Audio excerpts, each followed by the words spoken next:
In the 1630s, the Puritans came. Their conservative values defined their name.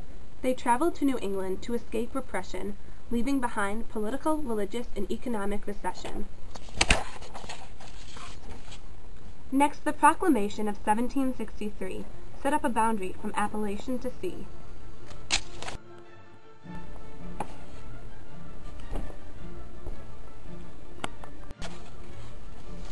An attempt to prevent conflicts with the Indians failed to occur with the moving Americans. The opening of cheap land of the West moved the colonies and people over the crest.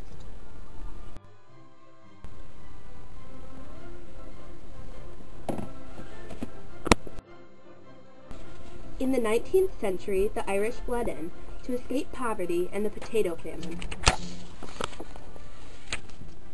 Settling along the eastern seaboard, they worked hard jobs to buy things they could not afford.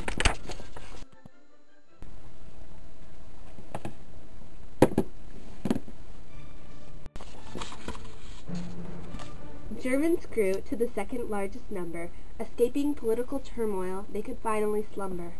Both faced discrimination from the first nativist group. They hated Catholics, but clearly they recouped.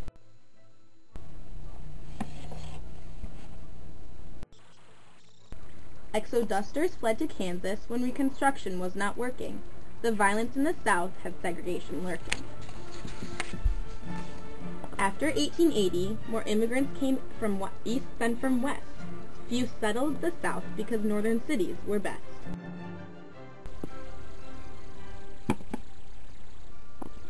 During this time, prohibiting Chinese was a fact, because more people preferred the Chinese Exclusion Act.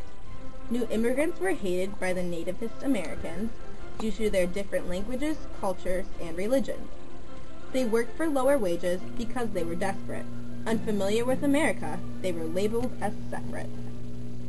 The government became aware of the country's distress. They set up immigration quotas to clean up the mess. Both Mexicans and Puerto Ricans had few restrictions. Their numbers increased, intensifying the frictions.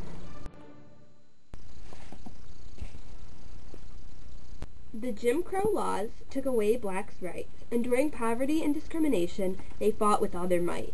They migrated to the north during World War I. The southern tensions were not much fun.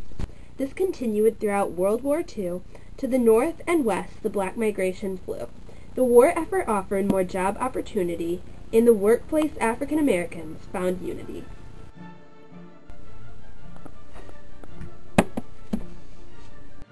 The National Origins Act relaxed even more. The Mexican people came score by score. They desired an escape from a crowded homeland. Better jobs and closer families was a demand.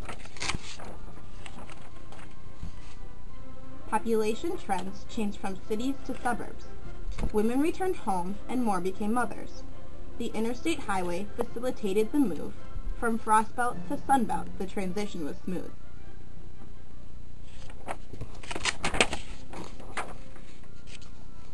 Many Asians and Latinos traveled seas to get here.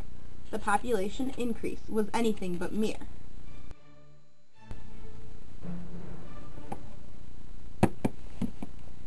Together these people formed the melting pot. What they did for our country sure was a lot.